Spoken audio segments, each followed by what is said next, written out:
Hello and welcome to this Open University video tutorial designed to supplement the module T189 Digital Photography. In this tutorial we're going to take a look at the Sharpening tool in Adobe Lightroom.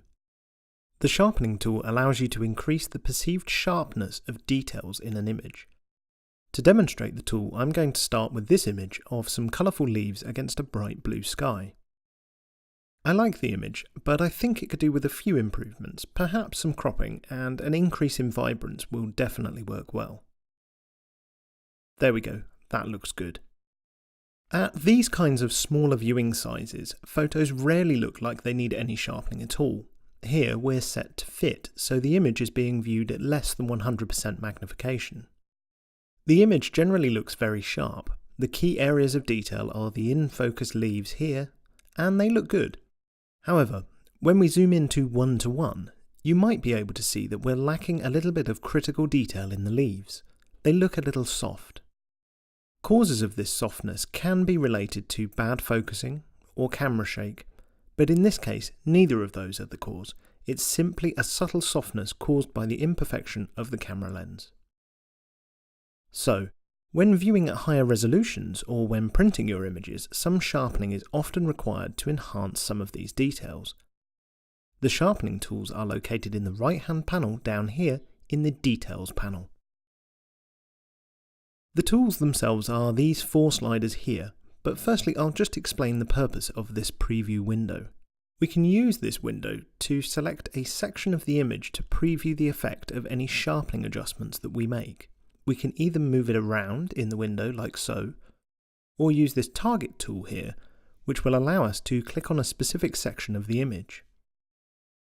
Given that Lightroom makes all its adjustments in real time, I prefer to preview the effects on the actual image at 1:1 magnification, as shown here, or even 2:1, although you will get some pixelation which will make this a little harder.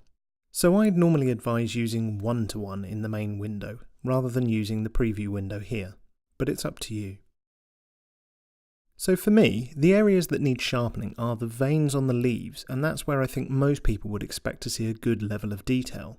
The first slider to use is the amount slider here. I've actually preset this slider to 0, but the default value for this slider when using a raw image is actually 25. You may have noticed a slight increase in detail in the leaf here. I'll just use the history panel to go back to before. If you just look here, you can see the softness. Let's move forward again, and I can definitely see an improvement, but that might not come across so well in this video, so I'll increase the slider even further, something like that. And now we'll do a before and after again. Here we are before, and again after. I'm sure you can see the difference that's made. The slider actually goes all the way to +150. You'll certainly see some improvements in sharpness here, but you might also have noticed some of the noise or artifacts in the sky, and other block colours, such as the greens of the leaf here. This is because the sharpness slider has been pushed too far, and in fact, you can see on the slider that there is a red zone that you shouldn't need to go into. In fact, you shouldn't ever really need to go above +100 with the sharpening. So I'll just reduce that down to about 50, and you can see that the noise has gone, but we've also retained a decent level of sharpness compared to the original here. So this is a much better compromise between sharpening and artifacts. The next tool down is the Radius tool. The Sharpening tool actually works by increasing the contrast of the pixels immediately next to areas of existing contrast, such as on the leaf here and here. This effect is what gives you the impression of sharpness. The number of pixels used for the effect is controlled by the radius slider here. The higher number is more pixels used. For me, I rarely go above 1 because I find it just works for most situations, and most photographers rarely go above 1.5. The Details slider improves the amount of fine detail that is enhanced by the Sharpening tool. Minimizing this reduces the detail, and maximizing it increases the detail. This is a useful slider because you can strike a balance between the amount of sharpening and the details in your image, preventing some of those artifacts from appearing. The final slider is the masking slider, which controls the specific areas of the image where the sharpening is applied. To demonstrate this, I'll need to push the sharpening a bit higher so that we get lots of those artifacts in the sky, something like that. And let's reduce the detail slider down a bit. And I'll tweak the amount a little more so you can see some of those artifacts have appeared in the image. The masking tool allows you to reduce the area of effect for this tool. For instance, we can use it to prevent the sharpening from having an effect on the sky here and other block colours in the image. The way to use the masking tool is to hold the Alt key down on your keyboard. When I hold the Alt key, you'll see that some of the other tools change name: Reset Sharpening, Reset Noise Reduction, and a few other changes.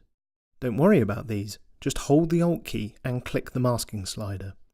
You'll see the whole image has turned white. In this situation, white is the area of the image where the tool is being applied. The whole image is white, so the whole image is being affected.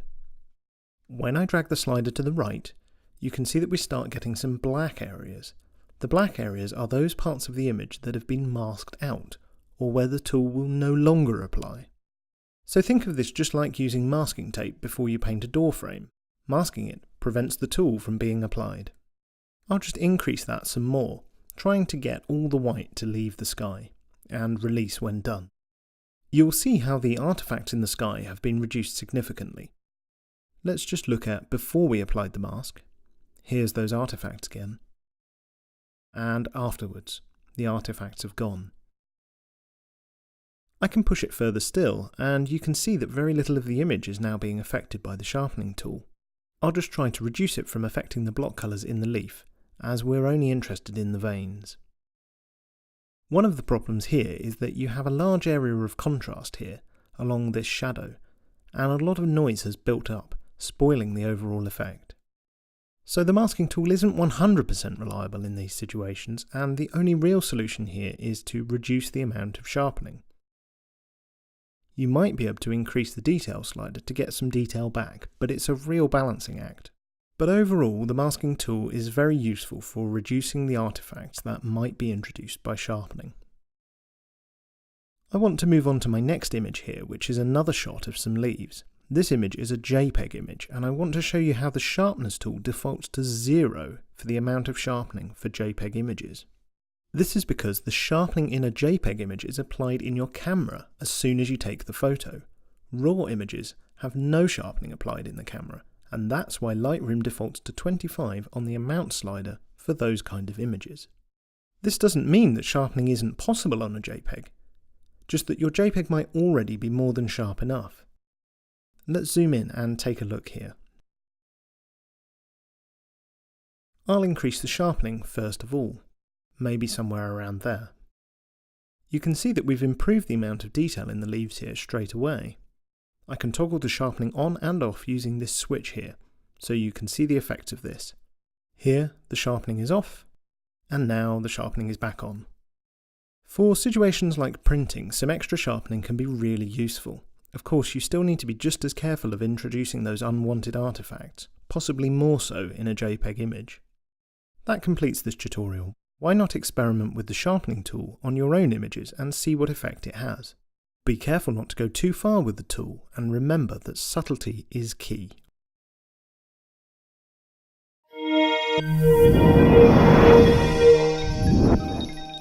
Get more from the Open University. Check out the links on screen now.